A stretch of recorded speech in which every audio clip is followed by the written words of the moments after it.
let's get into everyone's favorite segment of the week. It is time. On the nose. Yeah.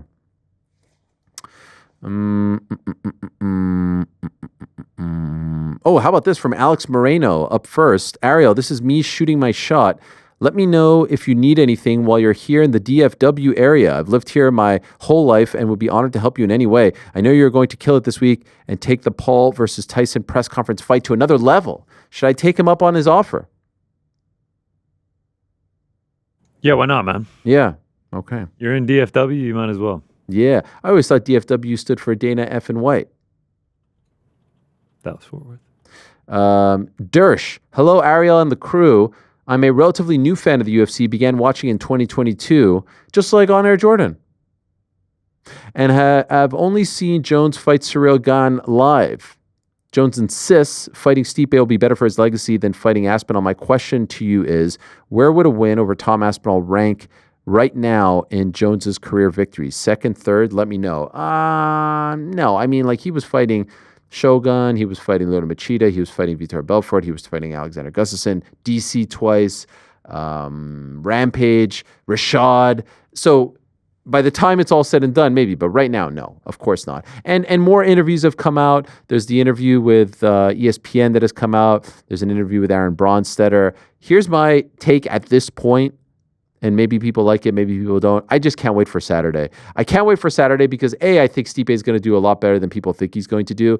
B, I still maintain it's a 50-50 fight. And C, I can't wait for this story to be over, for the fight to be over and done with. We know if it's Stipe or Jon. We know if Stipe wins, will he retire or not? We know if Jon wins, will he retire or not? Doesn't sound like it. We know if Jon wins, will they push for the Aspinall fight? Like I'm just so tired at this juncture.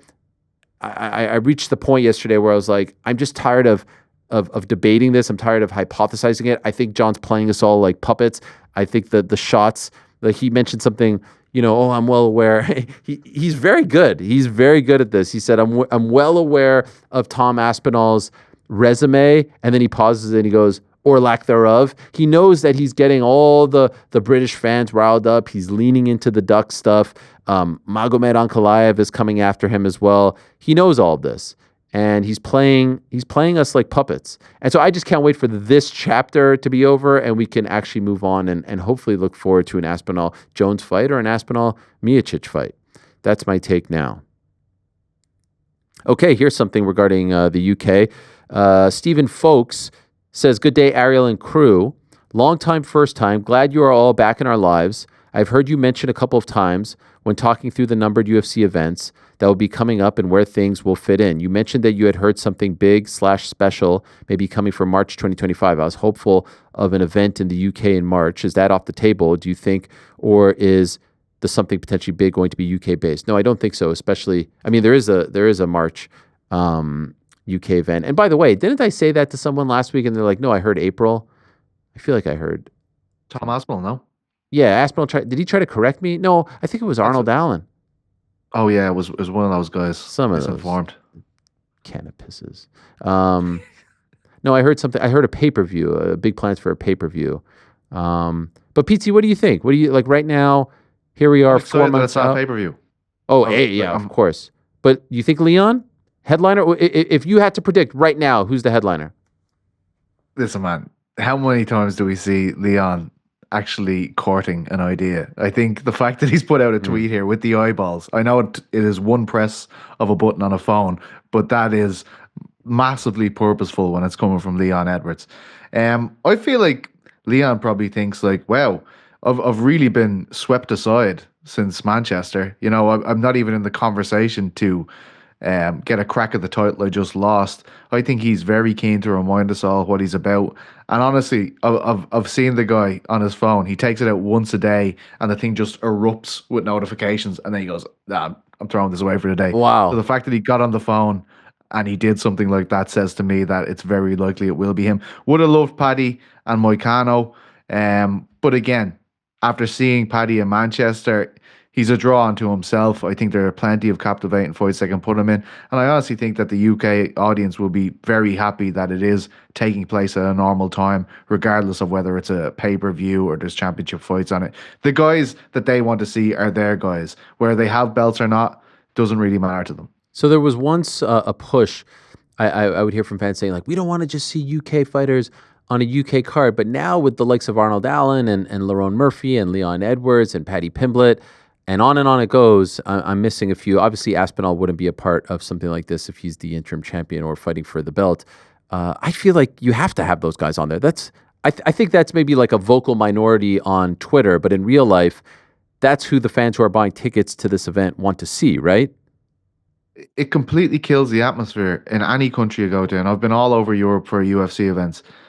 If you have a kind of a card built for that neck of the woods, and then there's suddenly two guys who aren't from there who have no association to a place coming out, it just kills it off.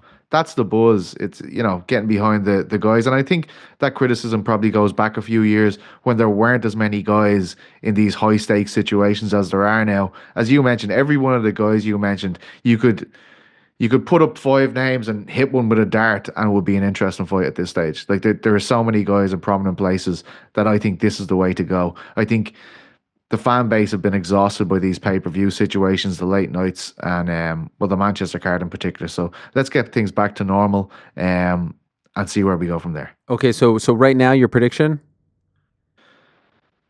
I honestly, if Ian wasn't matched, I would have said Leon v. Ian's a perfect fight for that card. Man, it's perfect. Like, what about the winner of that good. fight? Too quick? It'd be 3 months. I think Ian would be up for it, I really do. I wonder if I don't know if he wants to fight in the UK. That's the one thing. And is Buckley Leon a big enough fight? I don't think so. It doesn't have the same juice as a Ian Gary in that situation. I think he can do. There's a lot of fights at welterweight though. It doesn't have to be simply Joaquin. Like there's a lot of guys there, and as we've been saying, there's this trend of UFC matching what they see as people who've already reached the top with guys who are on their way.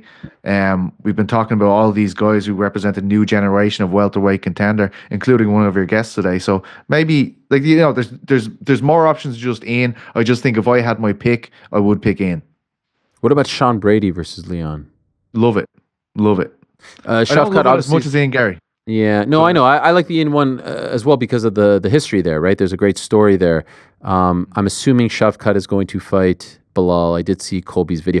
Colby, like, I have no problem with shticks, but like that was not great. Was it like it just the delivery was not great. It was not great. So surprised for Colby. I know it like I'm usually okay with it, but in this regard, I was like, oof, the delivery here is just maybe he's a little rusty. I don't know. Buckley's out there 9. I think if Leon is involved, he has to be the main event. I would have loved Paddy versus Moicano, but it sounds like they have other plans for Moicano. So let's see where they go from here. Here's Hut. Ariel, does Tom's interim belt go away when the Jon versus Stipe fight starts? If Stipe does pull off a W, do you see the UFC doing an immediate rematch? Thanks. Love the show. Shout out to New York Rick and his Cavs still undefeated. Thanks again. The interim belt does not go away. This isn't like I heard Chael say that, and it is not accurate. But they're not unifying them, so yeah. I guess they're going to keep it around. He's already defended the thing. We don't even know what it is at this stage. It's some type of mutant interim title that he has at the moment. This has happened before. Henna Barao, most famously, like he defended his belt a couple times. Now, it is weird that the champion comes back and the belt is still out there, but the whole thing is funky and sort of over it at this point. But no, the belt doesn't disappear. If Stipe beats Jon, is there an immediate rematch?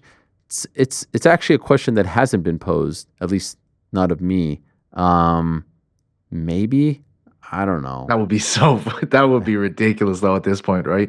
Like if you're like, listen, Tom, thanks for flying to New York. We're gonna run this back, and you can be the backup fighter again. How do you like that, buddy? Yeah.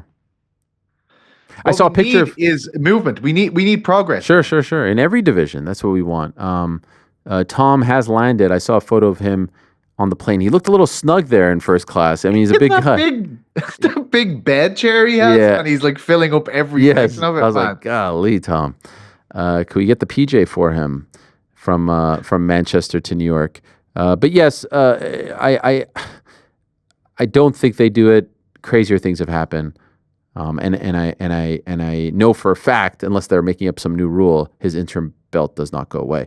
Cross, hi Ariel. What do you do when you go to dap someone up, but they don't see you, so you're left hanging like an idiot? Feels so embarrassing, man. Love the show. Thanks, Ariel and crew. Yeah, I mean it's happened. I've had this one where I've gone for the dap, and the guy went for the handshake. I had the thing with. But part of the problem is, you know, when I'm holding the microphone, they go for the handshake, and I'm holding it with my right hand, so then you have to move it. And then I've been holding it for a while, and my hand gets sweaty, and I don't want to shake someone's hand. Sweaty. It's tough. A lot of it is tough. You never want to shake anyone's hand. What are you lying for? And that's the overarching thing. Yes, I really don't. You know what really has started to piss me off? Like I'll be at like a school function or a kid function. I don't want to specify it. Kid function. Someone will ask me, like, be like, "Hey, Ariel, what's up?" Shake my hand. Now I'm stuck for 2 hours with a like I feel like my hand is glowing. I feel like there's like ooze on it, you know. And I'm like, what do I do? Oh, like you feel the bacteria. I feel it. I feel it's like Ninja Turtles. Like I feel like it's just. I can relate to that. Yeah. Why don't you just pull out your phone and act like you No, but they're like, "Oh, hey, what's up, Ariel?" And I'm like, and I think there's a massive delay. Like I'm like slowly doing it. Yeah. And I sometimes want to just go like this. So what I've been doing as of late is trying to beat them to the punch. Now I know who does the handshake, so I go, and now we're good. You know, you give them the elbow sometimes. I've been known to break out the elbow. You know, don't want to catch. This is how it starts, man. It's elbow, then the fist, and the next thing you're doing 12 to 6s, and it's just a problem. Yeah, no. When we think of any prop that, yeah. By the way, love the bow. You joke about the bow. I wish we lived in a culture where what's better than a bow? What's more respectful than a bow? Let's do this. All of Uncrowned, we just bow at each other. Fuck, I would be so happy. We'll start a trend for all of y'all. I'm hugging every one of you. I'm sorry. I would be so happy. There's nothing worse than the guy that you see on a very consistent basis, and every single time you see him, he has to dap you up. I mean, what's better? It's tough. What's better, dap or handshake in that regard? How about just dap is more friendly. Even a fist bump, I'm just like, brother, this is the 6th time I've seen you today. We don't have to do this every time. Right? Yeah. No, I hear you. Some I'm people sorry. are just happy to see. On behalf of Frank, I'm sorry that he keeps. I am sorry. I keep doing that. What were you going to say there, Frank? It probably wasn't important. Yeah. It never is. Did you get smooched on the microphone? What is here's Landon. Hey, Ariel and the boys. I think that when it comes to the Jon Jones and Tom Aspinall situation, the resolution lies with the UFC itself and their ability to get the deal done. They could not get Francis and John done at the end of the day. By the way, I heard that interview with ESPN and I loved it. Again, maybe I'm giving him too much credit, but he's like, I'm in the business of big fights right now. I'm in the business of, Stipe Miocic fights, Francis Ngannou fights, legacy fights, Alex Pereira. I'm like, all right, of those 3 that you mentioned, and they were the only 3, 1 definitely not happening, Francis, 2, happening on Saturday, and the other one not on the table. So what are you talking about? It's all very weird. And again, I don't think anyone would care if he wasn't champion. He said, like, what he said was, like, I'm in that lane now. And I don't disagree with him. But you can't keep the belt hostage. Like, the idea of Jon Jones just doing fun fights with whomever at 205 or heavyweight sounds awesome to me at this stage of his life. But you don't get to be a champion and do that. There's a certain, there's a certain responsibility that comes with being a champion, and that is either fighting top contenders or fighting the interim champion. So I think that's the big hang up here. Anyway, if John beats Stipe, Landon continues, and then in the Octagon interview says the UFC and I are going to sit down and get a deal done for me to fight Tom Aspinall. If we can't get a deal done, I'm done and retired. I think that forces the UFC to get this done. Feelings on the strategy? No. I mean, to his credit, he has never brought up the deal component here. I don't think the money is the issue. I think he's relatively happy with what he's getting paid for this particular fight. I really think he's just trying to rile us up. Now, of course, is there a part of him that thinks the Pereira fight's bigger and sexier and this and that? But I think he sees something happening here. He sees it's getting a reaction. If he would just come out and be like, yeah, I'm fighting Aspinall next, we wouldn't be talking about this. Like, this all adds to the promotion. I think he's smart enough to recognize that. And maybe some other people would employ that strategy, but I think he knows exactly what he's doing. I think it's very calculated, and I think it's working. Abe, hello, Ariel. You made the point about Jake Paul versus Canelo being a realistic possibility, and I fully agree. By the way, I saw Jake did an interview with, did you guys see this? He did an interview with Sean O'Malley and Tim Welch, and he said that if he beats Mike Tyson, Canelo's next. Did you guys see that? This is after I said it. I did see the quotes from that, yeah. And I had no intel on that. I did not see it, no. Yeah, he said it. Take your word for it, though. What about ESPN? You got ESPN. Oh. Use that joke on the boys in the back. Yeah, and Do it you landed honestly just as think it's well. next, though? It doesn't feel like it's next, in my opinion. Well, I mean, he said it's next. No, but do you feel like it's next? I think it's a real thing. Next. I think Right off rip. From He'd Tyson, have a win over Mike Tyson. from greatest 58-year-old ever. Tyson to Look, Canelo Alvarez. let's just say he beats Mike Tyson on Friday Yeah. and knocks him out. If he gets on the microphone and says, "I want to fight Tommy Fury," that's. Oh, If he gets on the microphone and says, "I want to fight KSI to a degree," at this point, I don't know if that audience cares anymore. If he gets on the they do. microphone and says, "I want to fight Canelo," again, to the younger generation or to the casual fight fan, they know those names. These are the names. These are the very few names. If he would get on, and I'm not advocating for this, if he would get on the microphone and say, "Give me Floyd next," people would know those names and they would come up to me and be like, does he have a chance against Floyd Mayweather? This is the currency that he's now dealing with.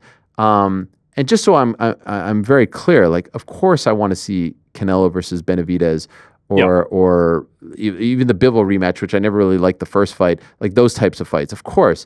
I'm just saying You're looking at this from Jake's perspective, this wouldn't surprise me. which is not Canelo's perspective, potentially. But Canelo is like, "Oh yeah, you guys want to give me $1 gazillion?" And by the way, Netflix gets to call the shots here to a degree. If Netflix says to Jake, "We're not interested in a Tommy Fury fight. We're not even interested in a Logan fight," which I think they should be. Logan. That's the But we're interested in Canelo? Because let's Now- be honest, I don't think Tyson was a part of the plan.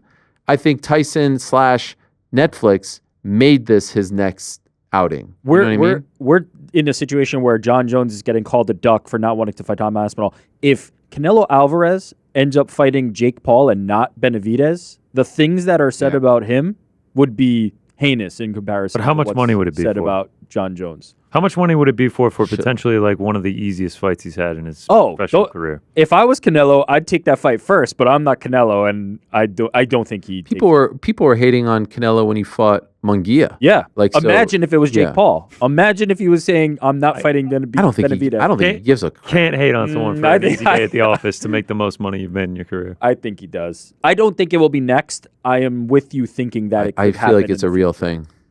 I mean, So, I think- I mean, if Jake wins on Friday. KSI fight is very interesting. The Logan fight is really interesting. Has if the they KSI actually let that I'm happen. not interested in KSI And anymore, Canelo. Has the KSI fight dwindled? significantly. I mean, Yeah. it's dwindled, but people would still be into it. The does Canelo fight- Does KSI even box anymore? I mean, he's got platinum hits now. He doesn't need to worry about from boxing. the king to the sun to the rain to the the Canelo fight. I would imagine MVP and Jake Paul want to remain in the Netflix business, right? Who wouldn't? Yes. How many of those fights is Netflix truly interested in? I think they would be interested in Canelo.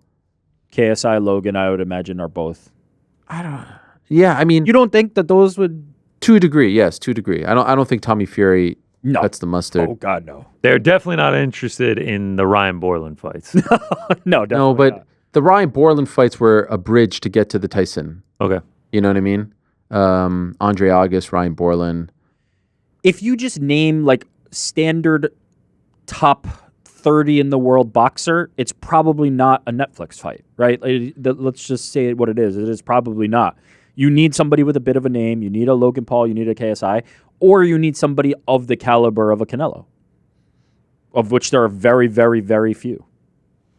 Yeah. And especially, I mean, the problem, I mean, he is much bigger. He's fighting at heavyweight. Canelo is nowhere near a heavyweight. Yeah, but again, if they were the same size, that would be a stupid fight. Like, nobody be interested in that fight because Canelo I would guess. decapitate I him mean, and, but again, and eat his who's bones. sanctioning this? Oh, I don't know. Maybe Like, Texas. Who's Someone will sanctioning Mike sanction it. Tyson? Someone will sanction it. Somebody Mike Tyson is sanctioning 58. Mike Come on. Tyson. Yeah, no, Texas. Texas is probably the go place. back Texas to will Texas. sanction. And by the way, what do you think does better in terms of the attendance? Tyson Paul or Canelo Paul? Attendance, like tickets. Like meaning if they Passes go and back to seats. AT&T Stadium, I don't know. I'm very curious to see what the attendance is going to look like on Friday. I think I would Canelo suspect the second. I would suspect Canelo because of the Mexican Canelo's more fans coming Yeah. up, right? But I feel like more people are going to watch the Tyson one. Yes, I think that's correct. I On think more Netflix, people yeah. will watch it At on home. I think more people are going to watch the Tyson one. Although there is a snowball effect. If Jake Paul knocks out Mike Tyson and people start going, "Oh, I'm interested in this," and then he's fighting Canelo, like I could see Also, it. there's the argument of like Canelo is like the ultimate hate watch. Like Canelo would be a sizable favorite over Jake Paul, and now it's like, oh, we finally get to watch Jake lose. Oh, the fight Also- would be the ultimate hate watch. Yeah. Yes, I like could see fans. I mean, a lot of fans are tuning in on Friday to hopefully watch Jake Paul lose. We had a dude here out in the office. He was like, "Yep, just watching because I want to see Jake Paul lose." I was like, "Nice, man." Yeah, I mean I think that's part of the appeal, especially for older people. They're like, please, Mike, Yeah. get it done. And then Frank if got he, irate when he said that, but I had to break up And the fight. like it didn't get said. if he doesn't get it done, then they'll say, please, Canelo, get it done. That's what I'm saying. More from Abe. Hello, Ariel and crew. Which promotion do you see actually having an event in Africa first, UFC or PFL? And for a bit of fantasy matchmaker fun, here's a UFC/PFL Africa main card. Keen to get your thoughts. I'm going with Super Sadiq versus David Onama. Impa Kasangane against Abdul Razak Al Hassan, Cedric Doumbé versus Kamaru Usman, DDP versus Izzy 2, and Ngannou versus Kennedy and Zechuku. And of course, a Nigerian fight feast. I'm talking Jollof rice, I might have mispronounced that, Jollof rice, suya, super malt, and a side of puff puff. P.S. When the Ultimate Fighter resumes, GC should also start a recap segment called It's Tough. That's not bad. I think that's a great idea. Pretty Much good. love, your boy, Abe. No, that's not bad at all. I just will give recaps without having watched it. Yeah. That's actually, the question is actually a fascinating one. Who holds an event in Africa first? Because we know PFL Africa will launch in 2025, but UFC is talking about potentially DDP. I don't think his next title event. I'm going to go with PFL. Just because they have the PFL Africa. And does PFL Africa count, or does it have to be like a major PFL event? What do you think, Pizzi? PFL or UFC? Who holds an event in Africa first?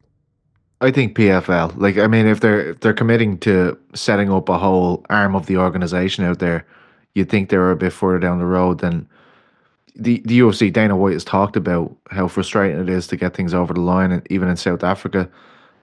I think at this stage it'll probably be PFL. Not a major event. Francis has told you he doesn't expect to fight there, Right. which is unfortunate. But if it's a PFL Africa event, definitely. Bebin McGee. Hello, Ariel and crew. Does Chandler still get the Conor fight if he loses? Does he still want it if he wins? Could Conor fight the co-main loser / winner on Saturday? What's the crack with Hooker? What are the possibilities here? Geez. Yeah, I mean, Conor's coming off a couple losses, so the Chandler fight should still be a thing. If Chandler loses, it shouldn't preclude him from having that fight. We asked him the first time he was on in the new era, and he said that obviously if the Conor fight is right there, he would take that as well. There's a lot more money attached to that. Could Conor fight the co-main winner or loser? Yeah, yes. Hooker, I haven't heard anything about Hooker. Well, they are going to Sydney in February. We spoke to him. He talked about Moicano. That's not what I heard regarding Moicano. There was another name he mentioned. Was there not? Did we talk about someone else with who's the name that He mentioned Dustin, Gaethje, and Gaethje was the one. Gaethje was the one. I'd love to see Gaethje versus Hooker in Sydney. I don't know if Gaethje would go there, but sign me up. Michael Chiesa's gross meat. Ariel, I was not impressed by your performance on Monday's show. Please tell Bo to stop sending pictures of me to his internet friends. P.S. It's all in good fun. These moments are what makes live content so entertaining. Nod to Pizzi. Good on you, fellas. Well, thank you. I hope we put a smile on your face. Matt Mo, sup, Ariel. At about 1:02:05 in Monday's episode, a person can be seen in the top left window of the apartment building behind you, closing the blinds. Oh, yes. Yeah, I've seen that a couple Wow. of times. Amazing. My question is, what will you do if people who live behind you catch on that their apartment windows are famous and prime real estate on the most popular show in combat sports? I could see them trolling, waving, or holding up signs. How haven't any of their friends told them? Do you think they know? Thanks for all you do. I don't think they know, but yeah, I mean, I see some activity there. I guess I'll rely on the crew to let me know. But that would be incredible. There's a window open. Oh, it'd be amazing. If someone started putting signs up in their window for this show, I mean, that'd be unreal. I would love it. I would absolutely love it. Please, let's make it a thing. It's like when College Game Day goes to a campus and everyone has signs. I would absolutely love it. Sign me up. But thus far, I don't think anyone has caught on. I mean, it's pretty nondescript. What are the chances that someone's watching this show and either lives in that building or knows someone that lives in that building? 1,002%. Jesse Orozco. Any updates on the following? Nick Diaz concerns. Did see that video that I think a lot of people are worried about and that Jesse is referring to. Did ask his team about it. Didn't hear back. So leave it at that. Don't know what the context is. Don't know anything, and don't want to. Don't want to hypothesize at this time. Zuffa boxing. Haven't heard much. Doesn't mean it's not a thing, but personally haven't heard much. Schaub versus Diaz has sort of, I don't know. It's sort of died off. I haven't heard much on that one either. And I never really thought anything was going to happen. Ryan, hey Ariel, if you had to guess, what would you say is likely for when and where Aspinall and Pereira return? Golly, that's tough. I think Pereira fights Ankalaev. So we know about January. It's going to be Arman and Islam. February's TBD. That's the Sydney card. I wonder if Merab Umar goes on there. Ramadan, I think, is during the March pay-per-view. Yeah, because the Sydney pay-per-view is February 12th. Ramadan starts February 28th and goes to March 30th. If I'm Umar, I'd probably rather fight February 12th. Does that work for Merab? I believe he told us that February would work. Ilya is going to factor into that at some point, March, April, hopefully, against Volk. So if I, like I said, I if I'm Pereira's team, I wait a bit. Maybe it's the May Brazil card if that's a thing. The Aspinall one is the big one. Is Jon fighting again if he wins? If the winner of Saturday's fight doesn't fight anymore, relinquishes the belt, moves on, whatever, you can get Aspinall back in there faster. The question is against who? By the way, if Aspinall, if Jon or Stipe retires, vacates the title, who do we think Aspinall's first title defense is against? Is it the winner of the Gane-Volkov fight? Either that or Pereira, right? Yeah, I agree with that. You do Pereira. By the way, yesterday we were talking about, the duty of the champion. Yeah. You never mind, Michael Bisping captures belt. No, I see this all the time. Robert Whittaker, interim title. Yeah. Bisping, lower weight class to fight. Yeah, I see people bring this up all the time, and then I see people giving shit to GSP. First of all, lest we forget, Bisping did get a lot of shit for that. Do you remember this? Bisping got a ton of shit for that. The sport wasn't as big, but I remember him getting a ton of shit for that. People were saying he was ducking Romero. People were saying he was ducking Whittaker. And then people forget that GSP vacated the title 3 weeks after beating Bisping. So he didn't hold it up, if you recall. No, GSP didn't hold it up. No, Bisping but people bring up GSP and wait, what?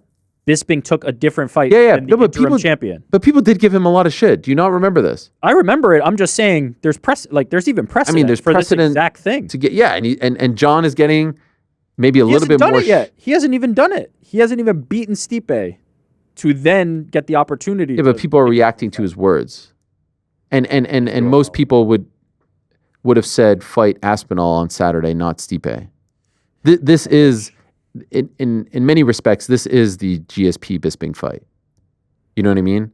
It's the legacy fight, which didn't need to be for a belt. That's a fair shout. You're right. This is that one. Yeah. This is the equivalent. But I do remember Bisping getting a ton of shit for it. But again, Jon should get shit for it. But this is actually Jon's point. That was 2017. 7 years later, who the hell remembers this?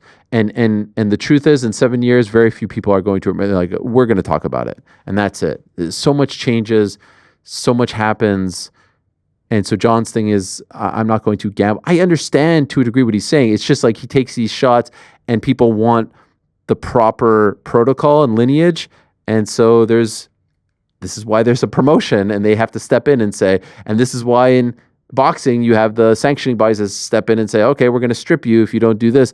You know, his desires don't always mesh with the desires of the A, challenger, or B, promotion. And so this is where they have to step in.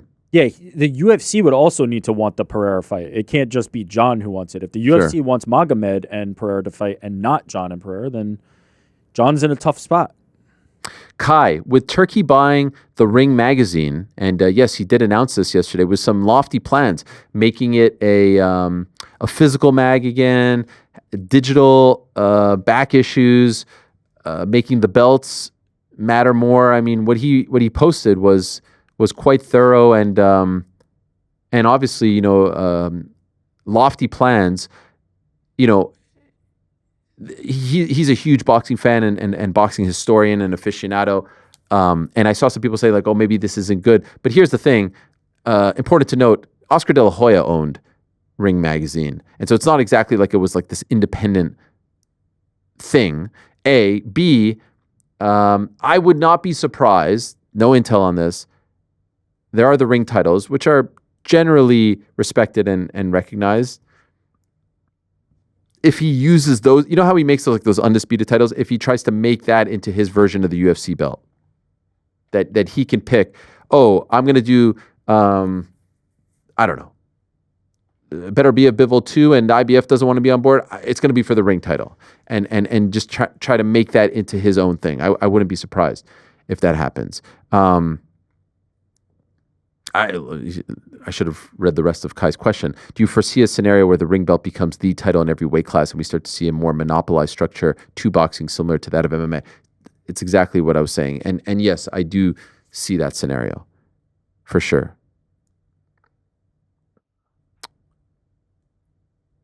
Corvette. Hey, Ariel, it looks like Gable Steveson has recently been training with Jon Jones and Gordon Ryan. Any updates on Gable? Is MMA still in his future? I think we're close to talking to him. We've been talking to him for quite some time. He had the sort of 3-month period where he couldn't do interviews, then the Bills stuff, but he's free and clear now. And so hopefully in the near future, we will talk to Gable about his future plans. Would love to talk to him about what went wrong with WWE. Would love to talk to him about, the Bills experience, training with Jon Jones, where he goes from here, what his plans are. There they are. The mega powers, Jon Jones, Gable Steveson, Gordon Ryan. By the way, I love the shaved head beard look for one Jon Jones. That's my favorite. I love it for anyone. I think it's a great look. It is a great look. Personally. Kevin Williams. Hi, Ariel. Couldn't help but notice Marquel Martin's absence during Ngannou's fight week. They seem to have a special bond, so wondering if they're still working together. My understanding is they have put a pause on the business relationship. So that's why you did not see him there.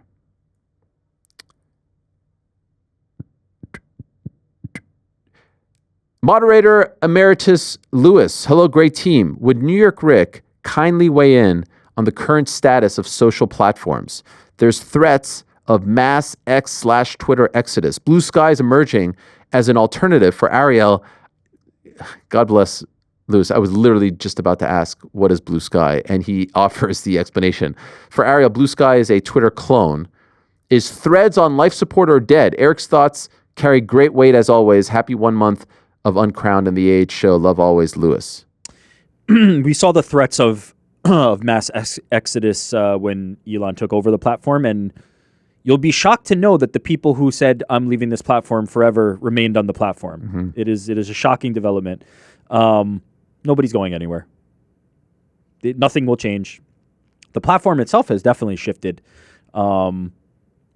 Elon Musk is very clear in his political leanings and his stances and what kind of content is being surfaced on the platform, what kind of view he has on quote-unquote free speech, and what community notes serves as opposed to moderation. We've even seen blocking no longer actually blocks people. It only it's been great. I get to see prevents Dana's tweets interactions. again. Yeah. It's fantastic. But now your trolls get to see your tweets as I well. know, it's So not great. they can't interact with them though. So there are changes to the platform. Do I believe in any capacity that the people who are publicly flaunting their profiles and get their lifeblood from being visible on that platform will now all of a sudden leave? No, I don't believe they're threats. They can feel free to prove me wrong and go over to Blue Sky, which nobody uses, but I don't. What does Blue Sky look like? Is it just the same thing? It's the same thing. It's a clone, just like Threads is. Does anyone use it? Is Threads dead? They're all dead. Twitter is. Is Twitter more powerful and successful? It's X, by the way. It's not Yes, Twitter yes. anymore. Is X bigger, better, more successful, whatever, than it was prior to Elon buying it? I don't think it was ever successful because it wasn't like really like a. Meaning, you know how everyone was like, this place is done, it's burning down, da-da-da. Is it actually bigger? Because I saw people saying like, X was the place to be for the elections, and X is the only place. I mean, it's a better like. I don't want User to say experience? news source. It's just so up to date. Like it's so in. But that was real always the time. case. That's That what's was so always great the about case it. with Twitter, right? Yeah, no, I know. I'm just saying that's like. To me, that's the biggest benefit of the platform. It depends on who you are and what you're looking to get from the platform. If you are looking for genuine conversation, I think those days are gone. It seems to be more of a platform for surfacing like causes and things that you're interested in already. And in addition to that, now we have like there's less of a verification process, right? The ability to purchase the blue checks, the ability to purchase the verification, remove the idea that like there are credible sources. Now we see more than ever like sources that are not super credible being floated and highlighted, and so it is up to the community to kind of police that, and that is what those community notes do. So it really just depends on who you're asking and what they're trying to get from the platform. So I don't know how you'd measure success in that scenario, right? It's a very like individualized experience. From a business perspective, I don't imagine they're doing better. Because I think there's still some fear from advertisers and others about the platform. Supposedly like a 80% value decrease since 2022. Can I tell you some of my issues with the current version? Obviously, I'm still on it.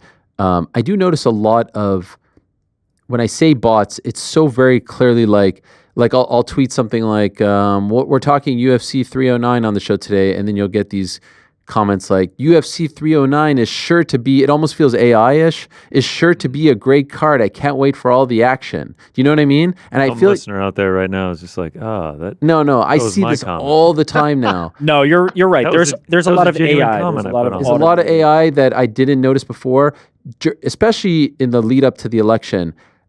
They were 1,000% serving up Elon tweets. Like every time I went on the app, it was just all Elon tweets. I don't even follow Elon Musk. There is now incentive for Twitter previously did not have a monetization system in place for users, right? There was not a way for users to monetize the engagement of their tweets. Now there is, and so there is an incentive for people to have more engaging tweets, and so thus we see bots being created. And now Elon, when he initially came in, was trying to remove bots from the platform. It seems like that kind of happened for a bit, and now there are many, many, many, many bots. I hate that every time I go on the app, it directs me to the For You column because like I'm not smart enough.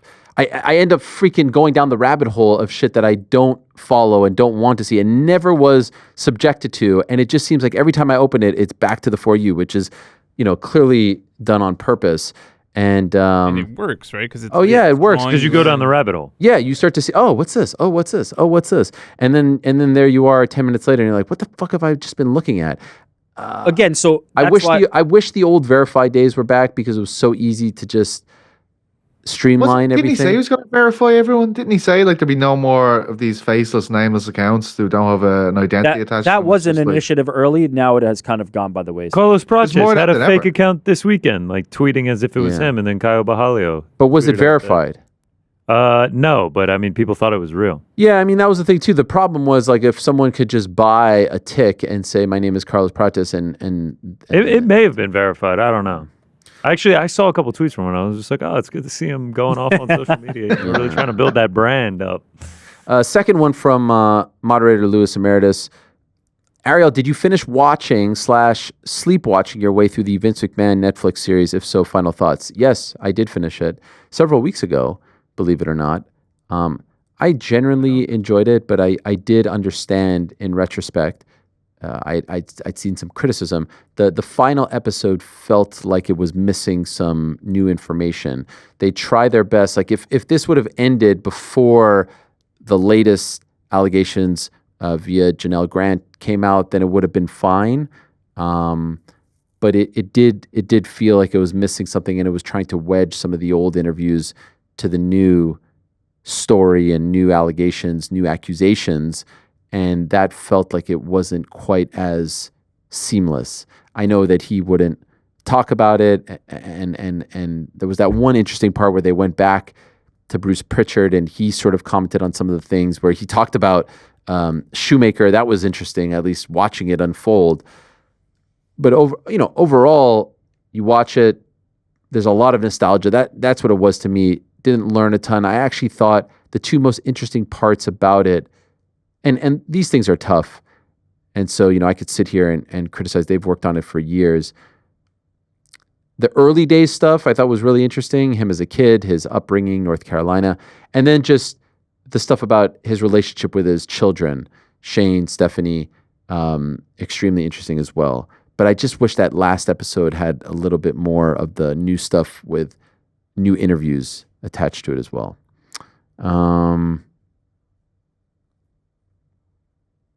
Adele, Ariel, hello. I feel like you used to talk about wrestling more than you do, even though this is your show and not the MAR. What's changed, my man? Thanks for all that you do. Much love, Adele from Canada.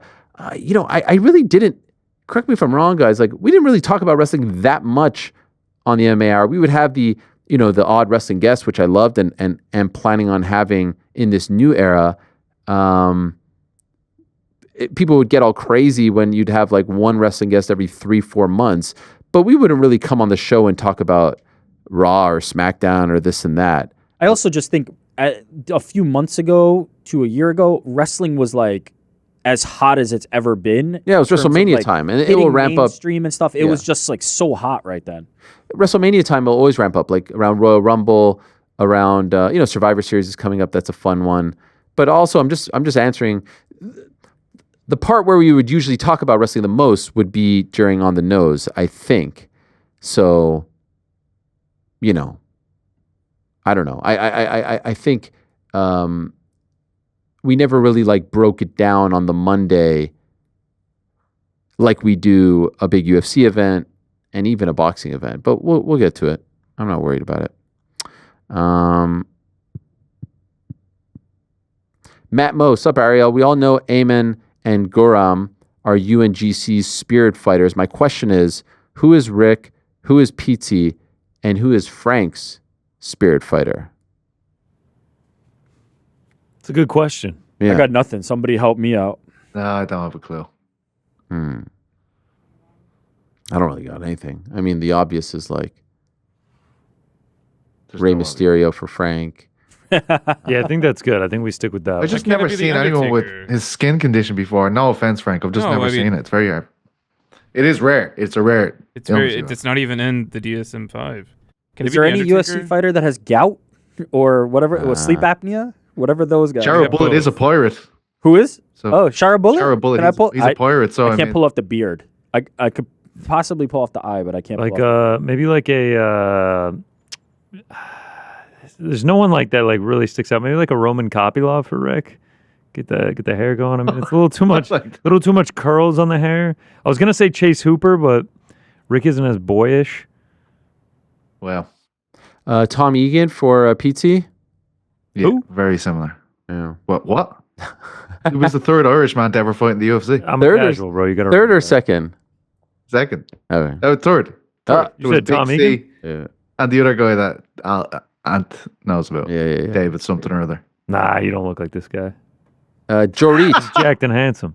Hey, Ariel and crew. Yeah, First of true. all, I want to say that the extra content is definitely not too much for me. The only thing it did was erase the need for other podcasts out of my life. That's what I'm talking about. Yeah. I've been asking this question for a long time, but I won't stop until I get my answer. All right, here it goes. What do you and the crew consider the 5 best regional promotions in any order? And have you heard about the relatively new Levels Fighting League? They have been making waves lately, and 5 of their champions were on the last DWCS. Thumbs up to the chat. P.S. English is my third language, so please excuse some mistakes. I think you did a great job. Top of my head, Cage Warriors, LFA, Rage in the Cage. Cage, KSW. Well, it's KSW Regional. I guess that's a good point. Celebrating KSW Yes. 100 this weekend as well. Yeah. Biggest MMA show going on. Yes. Hopefully we get a big breakdown of that on perhaps the Crack this weekend. Yeah, that's what we're aiming to do. We're actually going to take the hour just to focus in on Phil DeFries as a potential opponent for Francis Ngannou. Is KSW a regional promotion? That's actually, No. I mean, that's a great question. Okay. Well, I mean, if you consider Eastern Europe as a It's a region, whole I guess. region. Okay, here's another question. Is Octagon a regional promotion? It's the same as it's the same situation as KSW. Right, like if you fill a stadium with 60 No, because I regional. think do you put Octagon on the same level as KSW? No, I don't feel they have the same prestige. They don't have the same Right. prestige yet. They might get mad at this, and they're certainly Oh, they will. yes, 100%, and they certainly are selling out big venues. Call them sellouts now. Jesus, Ariel. No, like Well, joke. okay, so LFA, Cage Warriors, Too hard at that. LFA, Cage Warriors, CFFC, Unified MMA, and then Aries Fighting Championship in France is very good. They've got a lot of guys. I feel like I'm Like if KSW is regional, then so is Ryzen. You know. Yeah, I guess the more I Yeah. think about this, I never really defined what regional MMA is. I guess it's literally in the name. Regional MMA. Listen, you can make a case that KSW is LFA. actually the definition of regional MMA because they stay in one region, and as opposed to an LFA who goes all over the place, right? But I think the distinction people are making, when they see regional, they're like a feeder league, whereas KSW has proven that they're they're the top destination for the best guys in their area. That's the way they see themselves. Whereas Ryzen would be the top destination for a lot of guys in Japan, right? So I don't think they consider themselves regional. So it becomes they're nearly asking you without asking you, what is the best feeder league to the UFC? I think. Yeah, I feel like I'm missing one, but I think those are the top ones. There used to be TKO back in the day. TKO was Cyril Gane came from TKO, of course. Some guy named George St. Pierre as well. Never heard of him. Is he good? Yeah, not bad. Bama. I would say Bama was a regional promotion, right? Leon Edwards, Back in the day. Marquel Casey. But I think those are the Paul main Craig. ones. There's one that I feel like I'm missing. Is PFL Europe a regional promotion? No. It is in terms of its serving PFL, the major organization. No Soup. Y'all must have forgot. No Soup for you. Welcome back. Did you ever find out for sure who sent you that text from the unknown number after you left ESPN telling you they told you they'd get you out of there? Love the new channel and shout out to the master Ben Folks. Cheers, No Soup. No, I never did. Obviously have talked about this many a time. Any suspicions, Ariel? Yeah. The spelling in particular, the spelling is what really tipped me off. I was tempted to call it back in the moment, but I don't even think it was a real number, to be honest. So no, I don't know and don't care at this point. Jordan, hey, Ariel. Don't care. Yeah, there you go. Thank you, Darren. Hey, Ariel, this week is the 27-year anniversary of the Screwjob. I know you've talked about being there with a close friend and how surreal it was. Yes, my good friend, Jason Tackefman. Where does it rank in your top wrestling moments? What's so funny about the Screwjob is, so around 93, 94, I stopped being a wrestling fan because I really started to get into the Knicks and the Bills. And, that was kind of during I wasn't a WCW guy all that much back then. And WWF was struggling a little bit. And I don't know. I just didn't watch it as much going into 95, 96. And we were at our driving test. It was either the lesson or the actual test that we were at. I'm 100% sure that I was sad because I had failed. And we were sitting around. It might have been the lesson. Anyway, we're in Henri Bourassa. If you're from Montreal, you will know where that is. And he tells me, my friend Jason, who we're still very good friends, spoke to him this morning. He tells me, he's the one, by the way, who I said that I would pay top dollar to watch eat chicken wings. He tells me Survivor Series is coming, and I'm like, whoa, a pay-per-view? is coming to Montreal. That never has happened before. This is a massive, massive deal. And so I got very excited about this, and we decided that we would both go. And so we bought tickets, and I had not watched the product in some time. And so I missed the explosion of the signs, everyone having a sign, and the product was different. The oddity, I remember being blown away by the oddities, and they're walking out with a Cartman doll. I remember being blown away by Kane. I don't know if I was watching when Kane debuted. Obviously, I knew The Undertaker. I remember being blown away as a 15-year-old by the women there, to put it bluntly. Sable, Sunny. I was like, what is going on here? This is not the WWF that I was watching 3-4 years ago. And I remember getting brought up to speed on who, what the whole situation was with Bret Hart, and he's maybe leaving, he's maybe not leaving. Watch the match. He gets screwed. He does the whole WCW thing. He smashes everything. I go home that night and I get exposed to internet wrestling. So Scoops Wrestling and Raja and all this stuff. And I'm like, what the hell is going on? He left? What the hell is this? And so I remember just being blown away by wrestling. And that's what got me all the way back in, like all the way back. So I've been to that. I've been to WrestleMania 18 in Toronto. Going with my kids to Survivor Series was super fun, and going backstage with them. I'll exclude some of the recent events that I went to because of the work for BT. I was at the Raw after WrestleMania 18 where they gave Hogan the crazy ovation. That was a lot of fun. Have I ever been to SummerSlam? Maybe for BT. But yeah, those are a few that come to. I mean, going to the event in Wales was fun. Clash at the Castle, Principality. But as a kid, and of course, my most memorable moment was first grade surprise party. My parents get us tickets to the event at the Montreal Forum. I'm at school, and everyone's talking about going to the Forum to watch wrestling, and I'm like, oh man, I can't believe I can't go. I'm in the basement playing with my brothers. I see one of my friend's shoes in the window, and I'm like, why are those shoes up there? What's going on? Run upstairs. All my friends are in the kitchen, and my parents tell me that we're going to the Forum that night, all of us, like 11, 12 boys, to watch WWF, and on that card was, and I remember my Lebanese mom making us all hot dogs in pita bread. And she might be watching right fantastic. now. And I remember being like kind of embarrassed. I'm like, why can't we just have normal buns? Why do we have to? Why do we? In front of all your friends? I'm like, come on, Mom. Why do we have to be so Middle Eastern? Why the pita? Yes. Why the hot dog and the pita? Can we just be normal? My mom would make me stuff at school, like Middle Eastern people will know sambusek or manushe, and I would be so embarrassed I would eat it under the table. Now I would do anything to eat that stuff. But I would be embarrassed because I just wanted a peanut butter and jelly like every other normal kid. Now I recognize, looking back, how special and incredible it was. And so we went to the event, and Bret Hart went up against Mr. Perfect. And I think I've told this here before. Incredible match, which I just found footage of online. Not the Montreal one, but they obviously were working together for several months in that same time period. I think 89.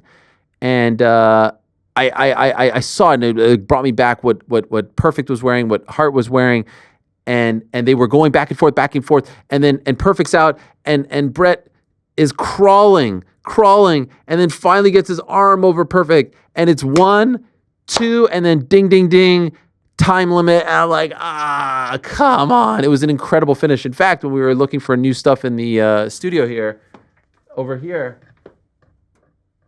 It's not exactly the same event, but we did blow this up. This is a newspaper ad live at the Forum, Friday, January 12th. Title match in a steel cage, Bret Hart versus Diesel, a.k.a. Kevin Nash. WWF World Tour de Force, which is a, they would just call it that, the house shows.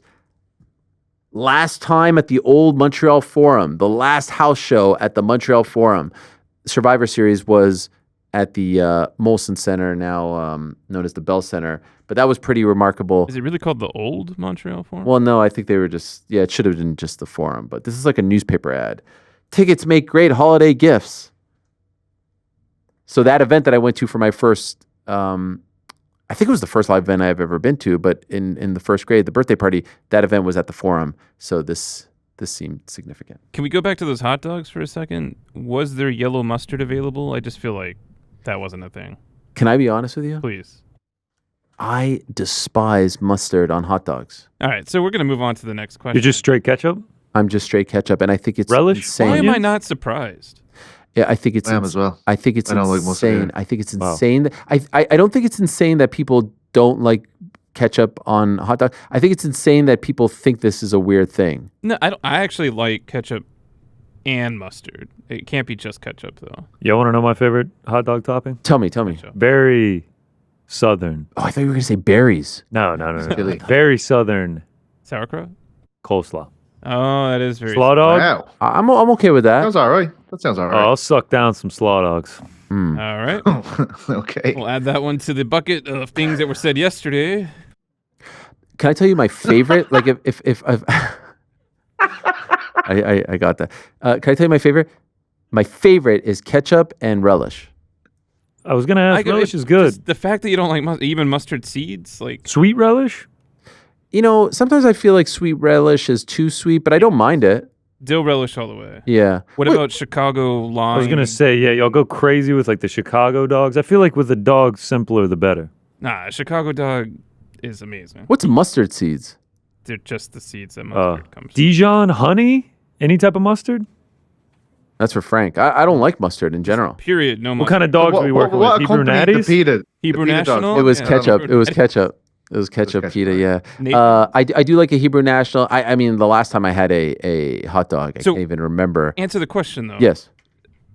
Was there yellow mustard in your household, or was it like, hey guys, For this birthday party, yeah, like my mom made hot dogs with pita bread and we got ketchup, and mustard. ketchup. I don't know if it's a Middle Eastern thing. Very hard to come by. At least in our house. That's Look at you. So, You're yeah. getting So you're the hot repulsed dog by the shop- thought of Like, mustard. getting I pulled the sick. Bill Superfoot Wallace. All right, well, one last question. Pete, Super throat. Yeah. Pete, have you been to a wrestling live event? WWE No. or no? Okay, that No. was easy. I've only been to an AEW one. Hopefully I can go to a Yeah, I went WWE to AEW at some point next year. Queens. Shout out to Bronson. By the I way- got the shirt on today. Let's go. Oh yeah. Shout out, You Coco guys are. Joe, my I mean, the favorite wrestler. production is fantastic. I've always wanted Yes, to go. for WWE. I still haven't gotten to that point where I'm tuning into Raws or SmackDowns, but when I do watch the WrestleManias and the Royal Rumbles of the calendar year, I mean, I'm always blown away by the production. I mean, from a live event, I mean, UFC is different, but like I'm blown away by how far it's come because there was a point where it wasn't all that impressive. Andy's telling me that a Colombian thing is pineapple sauce. I'm down to try it. Yeah. Maybe like Pineapple a little, sauce on the dog. I'd put a little pico de gallo on it. Venezuelan hot dog is as follows: coleslaw, Oh, I'm there. chips. Like, do you mean like Yeah, Lay's? Ground up chips, yeah. Oh yeah. Give it a little crunch going. Because I think PT, when he thinks of chips, you think of French fries.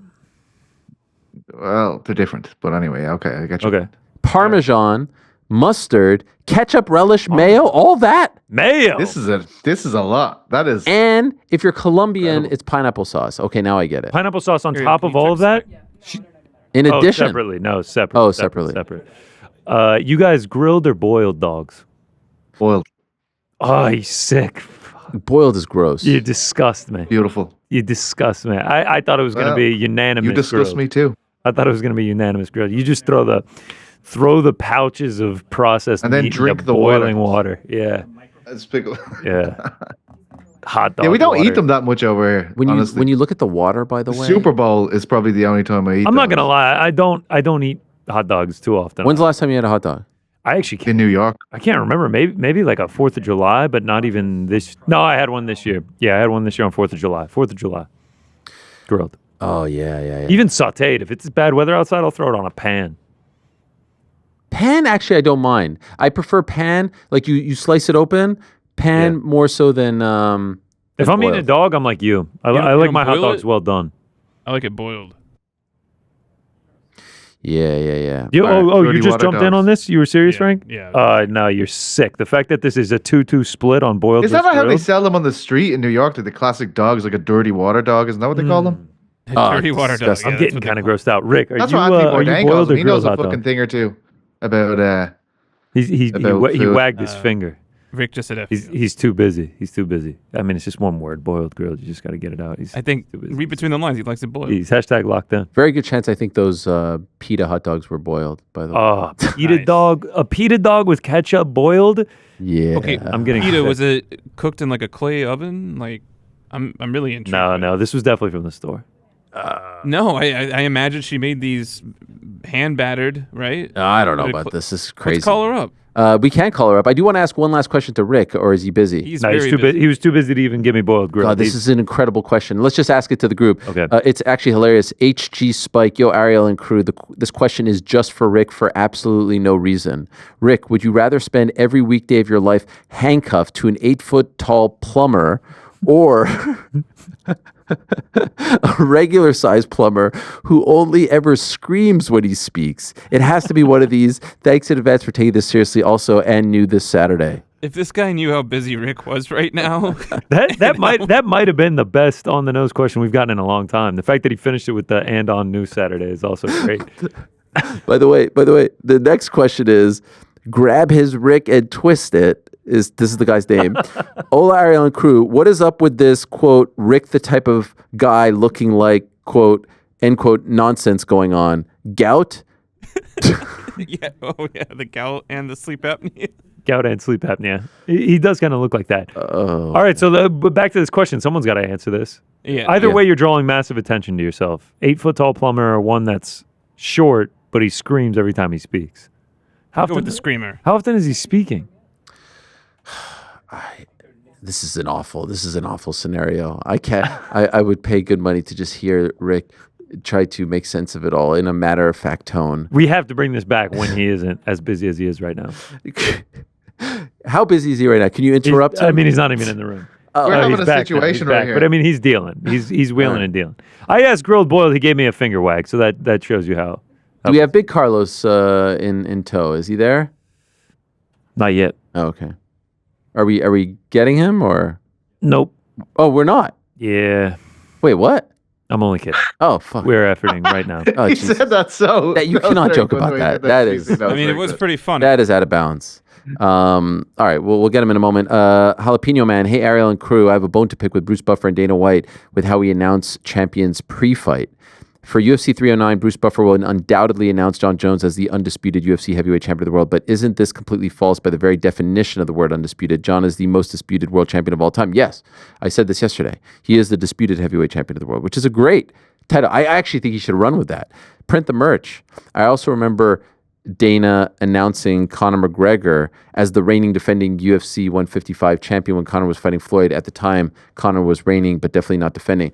My old friend Snacks, may he rest in peace, always used to give me shit for this, and that's why I keep it going, because Jalapeno Man and Snacks are both right. If you have yet to defend it, technically, you're not the reigning defending, you're just the reigning. My argument to him was, A, it sounds cooler, and B, if you're planning on defending it, if it's something in the works, on the books, then you're reigning defending. But yeah, I do that as a nod to him. But yes, you are right. Is it time to change the wording around champions if there's an interim champion for the same division, or is that just me being overly picky? Yeah, I think you're being overly picky. One that I used to complain about was and new or and the new. Oh, I just thought it was Ant New. Oh, like Ant Evans? Mm-hmm. It's and new, hands down. Yeah, it's for me. It's and new. I feel like and the new is a European thing. In many boxing, they say and the new. Yeah. Like David Diamante say.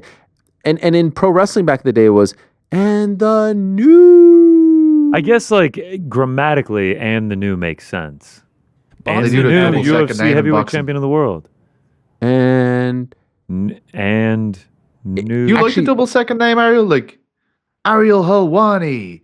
Helwani. That's No, also- I hate that. that's also a I Diamante hate thing. that. I hate when I go to a Yankees game and they're like, I kind of dig it. number 99, I like it's Aaron old school. Judge.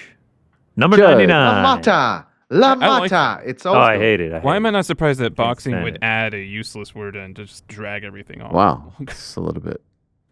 I kind of dig it. Everyone needs their own little thing.